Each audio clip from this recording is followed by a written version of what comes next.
ناظرین، آج کی ویڈیو میں ہم آپ کو بتانے جا رہے ہیں ڈرامہ سیریل ارطغرل غازی کے سیزن 2 کے ایپیسوڈ نمبر 12 میں کیا ہونے جا رہا ہے۔ آپ کو اس ایپیسوڈ میں کیا کچھ دیکھنے کو ملے گا، تفصیل کے ساتھ آپ کو بتائیں گے۔ مزید ڈسکس کرنے سے پہلے آپ اس ویڈیو کو لائک کریں، چینل کو سبسکرائب کریں اور بیل آئیکن پر لازمی کلک کریں۔ ناظرین، اس قسط کے شروع میں آپ دیکھیں گے کہ دلی دمیر ترگت، دوحان اور عبد الرحمن کے ساتھ مشقوں والے میدان میں کھڑے ہیں اور ان سے پوچھتے ہیں کہ ارطغرل کہاں ہے۔ اس پر ترگت ان کو بتاتا ہے کہ وہ عارف بھائی کے پاس گئے ہیں اپنے زخم دکھانے کے لیے، اور پھر دلی ضمیر ان کو کہتے ہیں کہ جرگہ ہونے تک کوئی بھی مسئلہ نہ بنانا ورنہ ارطغرل بھائی کے لیے مشکلات ہو جائیں گی، اور پھر دلی ضمیر ارطغرل سے ملنے کے لیے طبی خیمے کی طرف چلے جاتے ہیں۔ ناظرین، اس کے بعد آپ دیکھیں گے کہ ارطغرل عارف بھائی کے ساتھ طبی خیمے میں موجود ہے اور عارف بھائی ارطغرل کے ہاتھ کے زخم کو دیکھتے ہیں اور پریشان ہو جاتے ہیں، اور وہ ارطغرل سے کہتے ہیں کہ میں آپ سے جھوٹ نہیں بول سکتا، یہ بات سمجھ لیں کہ آپ کے لیے تلوار پکڑنا انتہائی مشکل ہو گیا ہے ارطغرل۔ ناظرین، یہ سن کر ارطغرل بہت غمگین ہو جاتا ہے، اور پھر عارف بھائی ارطغرل سے کہتے ہیں کہ غنی نے آپ کا بہت اچھا علاج کیا ہے، اس نے بہت زبردست کام کیا ہے، نہیں تو شاید مجھے آپ کا ہاتھ کاٹنا پڑتا۔ یہ سن کر ارطغرل مسکراتا ہے اور کہتا ہے کہ اللہ کا شکر ہے میرے 2 ہاتھ ہیں، اور پھر وہ اپنا دوسرا ہاتھ سامنے رکھ کر کہتا ہے کہ میں ان ظالموں کے ساتھ اس ہاتھ سے جنگ کروں گا۔ ارطغرل کہتا ہے کہ اگر میرا یہ ہاتھ بھی ناکارہ ہو گیا تو میں اپنے دانتوں سے ان ظالموں کے کلیجے چبا ڈالوں گا۔ یہ سن کر عارف بھائی مسکراتے ہیں اور پھر وہاں سے ایک دوائی نکال کر ارطغرل کو دیتے ہیں اور کہتے ہیں کہ حلیمہ سلطان کو باقاعدگی سے یہ آپ کے ہاتھ پر لگانا ہوگا۔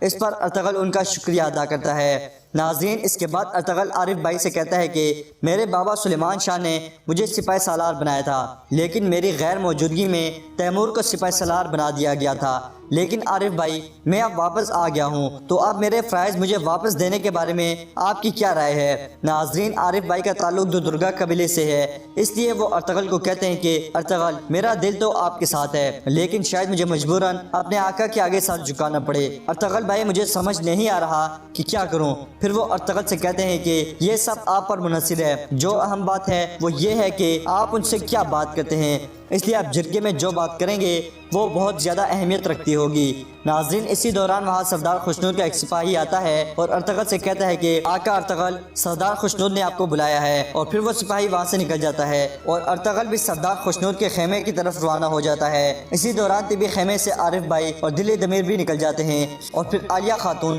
طبی خیمے میں جاتی ہے اور وہاں موجود اس خاتون سے پوچھتی ہے جو لوگوں کا علاج کرتی ہے، اس کو کہتی ہے کہ مجھے بھی بتاؤ ارطغرل کو کیا ہوا ہے۔ ناظرین، عالیہ اس سے ارطغرل کے بارے میں اس لیے پوچھتی ہے تاکہ وہ ارطغرل کی کوئی کمزوری تلاش کر سکے اور وہ تیمور کو بتائے، تاکہ تیمور اس کو جرگے میں سب سرداروں کے سامنے ظاہر کرے اور ارطغرل کو دونوں قبیلوں کے سپاہیوں کو سربراہ بننے سے روک سکے۔ ناظرین، اس کے بعد آپ دیکھیں گے کہ ارطغرل اپنے ماموں سردار خوشنود کے ساتھ ان کے خیمے میں کھڑا ہے اور وہ ارطغرل سے کہہ رہے ہیں مجھے بڑی مایوسی ہوئی ہے کہ تم یہ مسئلہ جرگے میں لے کر آئے ہو، تم میرے اور اپنے امی دونوں کے خلاف گئے۔ اس پر ارطغرل کہتا ہے کہ میں نے یہ مسئلہ آپ دونوں کے خلاف جائے بغیر حل کیا، مجھے یقین ہے کہ جرگے کا فیصلہ حق پر مبنی ہوگا۔ ارطغرل کہتا ہے کہ ماموں، جرگے کا جو بھی فیصلہ ہوگا وہ مجھے قبول ہوگا۔ ناظرین، اس کے بعد آپ دیکھیں کہ ارطغرل اور اس کے ماموں جب آپس میں یہ گفتگو کر رہے ہوتے ہیں تو سردار خوشنود کا بیٹا تیمور دوسرے خیمے سے کان لگا کر ارطغرل کی باتیں سن رہا ہوتا ہے، اور پھر اس کے بعد ارطغرل سردار خوشنود سے کہتا ہے کہ اجازت چاہتا ہوں، اور پھر ارطغرل وہاں سے نکل جاتا ہے تو دوسرے خیمے سے سردار خوشنود کا بیٹا تیمور ان کے پاس آتا ہے اور ان سے کہتا ہے کہ میری والدہ عالیہ ٹھیک کہہ رہی تھی، یہ ہمارے لیے بڑا مسئلہ بنے گا۔ اس پر سردار خوشنود اپنے بیٹے سے کہتے ہیں کہ وہ صرف اپنے باپ کا دیا ہوا فرض پورا کرنا چاہتا ہے، مگر تم پریشان نہ ہو، وہ جرگے کے فیصلے کو ماننے کا پابند ہوگا۔ اس پر تیمور سردار خوشنود سے کہتا ہے کہ اگر فیصلہ ہمارے خلاف آ گیا تو؟ اس پر سردار خوشنود کہتے ہیں کہ پھر تم جو کر سکتے ہو کرنا۔ ناظرین، اس کے بعد آپ دیکھیں کہ ارطغرل اپنے 3 سپاہیوں دوحان، ترگت اور عبد الرحمن کے ساتھ خیمے میں بیٹھا ہوا ہے اور ان سے کہہ رہا ہے ہمارا جرگے میں کامیاب ہونا بہت ضروری ہے۔ اس پر دوحان کہتا ہے کہ بھائی اس کے لیے ہمیں کیا کرنا ہوگا؟ یہ سن کر ارطغرل ان سے کہتا ہے کہ قبیلے کے ہر سردار سے ایک ایک کر کے بات کرو اور انہیں بتاؤ کہ میں سپاہیوں کا سپاہی سالار کیوں بننا چاہتا ہوں، انہیں بتاؤ کہ میں طاقت کی لالچ میں نہیں کر رہا، اگر ہم نویان کے حملہ کرنے سے پہلے اس پر حملہ کرتے ہیں تو ہم کامیاب ہو سکتے ہیں، نہیں تو نویان ہمیں پوری طرح تباہ کر دے گا اور کوئی بھی زندہ نہیں بچے گا۔ جس پر وہ تینوں ارطغرل کو کہتے ہیں کہ ٹھیک ہے بھائی، ہم سب سے بات کریں گے۔ ناظرین، اس کے بعد ارطغرل عبد الرحمن کی طرف متوجہ ہوتا ہے اور اس کو کہتا ہے کہ میں تمہیں نویان کی طرف جاسوس بنا کر بھیجوں گا اور اس کے لیے ہمیں غنی کی مدد کی ضرورت ہوگی، مگر پہلے ہم جرگے کا مسئلہ حل کریں گے۔ اور پھر ارطغرل کہتا ہے کہ ہمیں نویان کا خون بہانا ہوگا۔ ناظرین، اس کے بعد آپ دیکھیں کہ تیمور سرداروں کے ساتھ بیٹھا ہوا ہے اور انہیں جرگے میں اپنی حمایت کے لیے قائل کر رہا ہے۔ اس کے بعد آپ اس قسط میں دیکھیں گے کہ نویان اپنے سپاہیوں کو حکم دیتا ہے کہ حمزہ کی رسیاں کھول دیں اور پھر وہ حمزہ کو اپنے قریب بٹھا لیتا ہے اور حمزہ اس کو کہتا ہے کہ نویان، تم مجھ سے کیا چاہتے ہو؟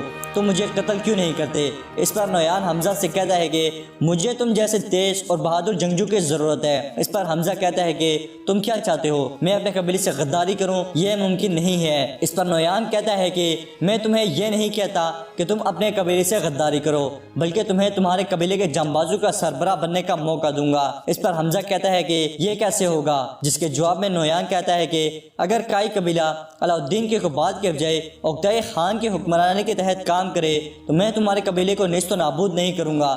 اگر تم لوگ عقدۂ خان کی فوج میں لڑو گے تو تمہیں عظمت اور پیسہ دونوں ملیں گے۔ نویان حمزہ کو اپنے ساتھ ملانے کے لیے کہتا ہے کہ میں تمہیں دنیا کی خوبصورت ترین لڑکیاں اور تیز ترین گھوڑے دوں گا۔ میں تمہیں اس فوج کا جنرل لگاؤں گا جو پوری دنیا فتح کرے گی۔ یہ سن کر حمزہ نویان سے کہتا ہے کہ اگر میں انکار کر دوں تو نویان کہتا ہے کہ حمزہ، مجھے تمہاری موت کا کوئی فائدہ نہیں ہوگا۔ پھر اپنے ایک سپاہی کو اشارہ کرتا ہے تو وہ سپاہی حمزہ کو گھوڑا لے کر آتا ہے اور نویان حمزہ سے کہتا ہے کہ تمہارا گھوڑا اور تلوار تمہارا انتظار کر رہے ہیں، اگر تم جانا چاہتے ہو تو جا سکتے ہو۔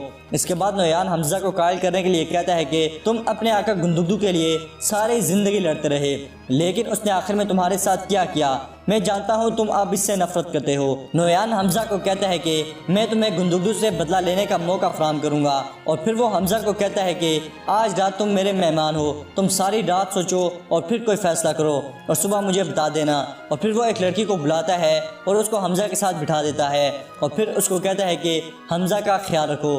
ناظرین، اس کے بعد آپ دیکھیں گے کہ دلی دمیر اور ترگت قبر کی طرف جاتے ہیں تو راستے میں وہی چھوٹا بچہ جس نے تیمور کے سپاہی کو پتھر مارا تھا وہ کھیل رہا ہوتا ہے۔ جب دلی دمیر اس بچے کو دیکھتے ہیں تو اس کو بلاتے ہیں، مگر وہ بھاگ جاتا ہے اور دلی دمیر رک جاتے ہیں اور ترگت سے کہتے ہیں کہ جب آقا ارطغرل تمہیں میرے پاس لے کر آئے تھے تو تم بھی اس طرح چھوٹے بچے تھے۔ اس کے بعد ترگت دلی دمیر سے کہتا ہے کہ تیمور اور گندگدو دونوں سرداروں کے ساتھ بات کر رہے ہیں، لیکن وہ آپ کے ساتھ جرگے کے متعلق کوئی بات نہیں کر رہے، یہ عجیب بات نہیں ہے۔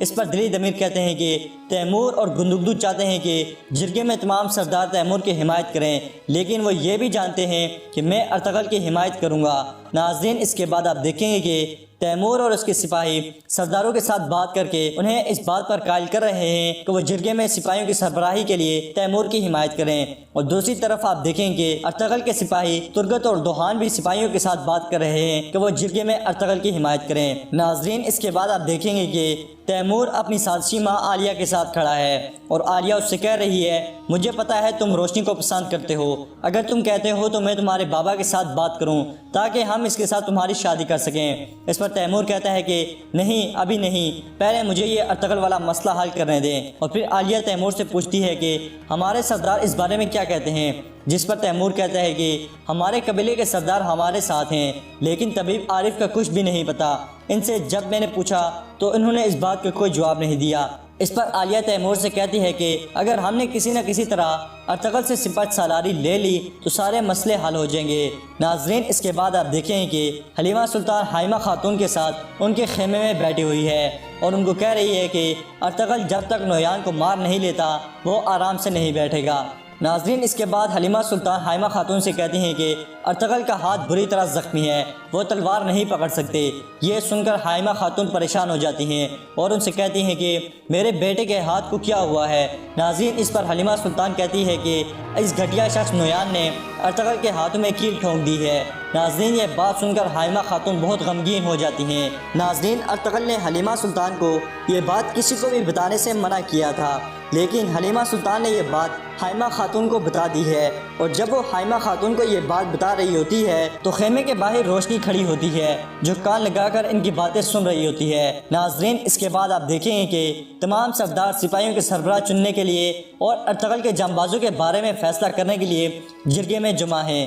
اسی دوران وہاں ارطغرل اور دلی دمیر داخل ہوتے ہیں اور ارطغرل سلام کرتا ہے، جس کے جواب میں سارے سردار وعلیکم السلام کہتے ہیں، اور پھر ارطغرل اپنے بھائی گندگدو کے ساتھ جا کر بیٹھ جاتا ہے۔ اس کے بعد وہاں سردار خوشنود اور حائمہ خاتون آتی ہیں اور ان کے ادب میں تمام سردار کھڑے ہو جاتے ہیں، اور پھر سردار خوشنود اور حائمہ خاتون جا کر سرداری نشست پر بیٹھ جاتے ہیں، اور پھر حائمہ خاتون بسم اللہ پڑھ کر اللہ تعالیٰ کے مبارک ناموں سے جرگہ شروع کرتی ہیں، اور پھر کہتی ہیں کہ ہمارے بہادر سرداروں، جرگے میں خوش آمدید۔ اور پھر کہتی ہیں کہ آج ہم جس مسئلے کے لیے یہاں جمع ہوئے ہیں ان میں سے ایک یہ ہے کہ سپاہیوں کا سربراہ کون ہوگا، اور دوسرا مسئلہ ارطغرل کے قبیلہ بدر جانبازوں کے بارے میں فیصلہ کرنے کے لیے ہم جمع ہوئے ہیں۔ ناظرین، اسی دوران آپ دیکھیں گے کہ ارطغرل جرگے میں سرداروں سے کہہ رہا ہے منگول فوج جہاں داخل ہوتی ہے وہ سب کو مار دیتی ہے، بشمول مردوں کے، عورتوں کے اور بچوں کے۔ وہ کسی میں کوئی امتیاز نہیں کرتے۔ لوگ منگولوں سے ڈر رہے ہیں، سب سے پہلے ہمیں اس ڈر کو ختم کرنا ہے۔ اس کے بعد ارطغرل کہتا ہے کہ پوری صدیاں بیٹھ کر جنگ کا انتظار کرنا بالکل ایسے ہی ہے جیسے اپنے ہاتھ سے اپنی قبر کھودنا اور اپنی موت کا انتظار کرنا۔ ارطغرل کہتا ہے کہ ہمیں منگول فوج کو سوداگروں کے ساتھ تجارت سے روکنا ہوگا، اس طرح ہم منگول آرمی کو اناطولیہ میں سونا کمانے سے روک سکتے ہیں۔ اس کے بعد ارطغرل کہتا ہے کہ ہمارے پاس وقت نہیں ہے کہ ہم دشمنوں کا انتظار کریں، ہمیں نویان پر حملہ کرنا ہوگا، اسے موقع نہیں دینا ہوگا۔ ارطغرل کہتا ہے کہ نویان پر حملہ کرنا اور اسے کمزور کرنا صرف وہی شخص کر سکتا ہے جس کو یہ فرض سلیمان شاہ مرنے سے پہلے سونپ کر گئے ہوں، اور وہ شخص میں سلیمان شاہ کا بیٹا ارطغرل ہوں۔ ناظرین، ارطغرل کی یہ باتیں سن کر جرگے میں خاموشی چھا جاتی ہے۔ ناظرین، اس کے بعد آپ دیکھیں کہ جرگے میں ایک سردار کہہ رہا ہے کہ ارطغرل بھائی نے درست بات کی، یہ مشکل ضرور ہے لیکن ناممکن نہیں ہے۔ اور پھر گندگدو ارطغرل سے کہتا ہے کہ اگر اس وقت نویان نے ہم پر حملہ کر دیا جب ہم کمزور ہیں تو پھر کیا ہوگا؟ اس پر ارطغرل گندگدو سے کہتا ہے کہ بھائی ہم حالت جنگ میں ہیں، ہمیں جو بھی ضروری ہوا وہی کرنا ہوگا۔ اس پر تیمور ارطغرل کو کہتا ہے کہ ارطغرل بھائی آپ کس حساب سے یہ بات کر رہے ہیں؟ ایک جانباز کے ہاتھ میں تلوار کو پکڑنا اس کو زندہ رکھتا ہے۔ تیمور ارطغرل کو کہتا ہے کہ آپ کا ہاتھ تو پہلے ہی نویان نے بیکار کر دیا ہے، اور پھر تیمور سرداروں سے کہتا ہے کہ ایک ایسا جانباز جو تلوار ہی نہیں پکڑ سکتا وہ جنگ میں کیسے سپاہیوں کی قیادت کرے گا؟ اس پر وہاں بیٹھے تمام سردار حیران ہو جاتے ہیں، اور سردار خوشنود تیمور سے کہتے ہیں کہ کیا تمہیں اس کا اندازہ ہے کہ تم کیا کہہ رہے ہو؟ اس پر تیمور کہتا ہے کہ آپ یہ بات میرے بجائے طبیب عارف بھائی سے پوچھیں۔ اس پر سردار خوشنود طبیب عارف کی طرف دیکھتے ہیں اور پوچھتے ہیں کہ یہ سچ ہے؟ اس پر عارف بھائی ارطغرل کی طرف دیکھتے ہیں۔ ارطغرل ان کو سچ بولنے کا اشارہ کرتا ہے، اور پھر سردار خوشنود سے عارف بھائی کہتے ہیں کہ جی ہاں یہ سچ ہے، اور پھر سردار خوشنود کہتے ہیں کہ ہم نے سب کی بات غور سے سنی ہے، اب فیصلے کا وقت ہے۔ اور پھر سردار خوشنود کہتے ہیں کہ ہمارے اتحاد کے لیے اور سپاہیوں کے درمیان پھوٹ پڑنے سے روکنے کے لیے میں حکم دیتا ہوں کہ تیمور سپاہیوں کا سربراہ ہے، اور ارطغرل سے ایک سپاہی کے تمام اختیارات واپس لیے جاتے ہیں جب تک وہ مکمل طور پر صحتیاب نہ ہو جائے۔ اور پھر وہ سرداروں سے پوچھتے ہیں کہ کون کون اس بات سے متفق ہے؟ تو سب سے پہلے تیمور، اس کے بعد ارطغرل کا بھائی گندگدو بھی اس فیصلے کی حمایت کرتے ہوئے ہاتھ اوپر کر لیتا ہے۔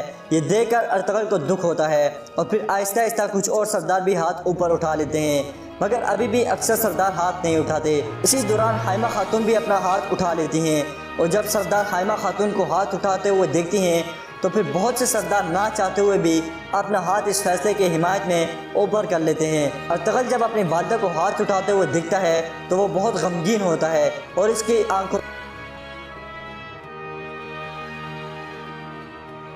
غم زدہ نگاہوں کے ساتھ اپنی ماں حائمہ خاتون کے چہرے اور ہاتھ کی طرف دیکھتا ہے۔ اور ناظرین، ارطغرل کو اس کے والد سردار سلیمان شاہ مرحوم نے سپاہیوں کی جنبازی کو جو فرض سونپا تھا وہ اسے لے لیا جاتا ہے، اور تیمور کو دونوں قبیلوں کے سپاہیوں کا سردار بنا دیا جاتا ہے۔ تو ناظرین، آج کی ویڈیو میں بس اتنا ہی۔ ویڈیو پسند ہے تو ویڈیو کو لائک کریں، چینل کو اب تک سبسکرائب نہیں کیا تو چینل کو سبسکرائب کریں، بیل آئیکن پر لازمی کلک کریں۔ ملتے ہیں انشاءاللہ نیکسٹ ویڈیو میں، تب تک کے لیے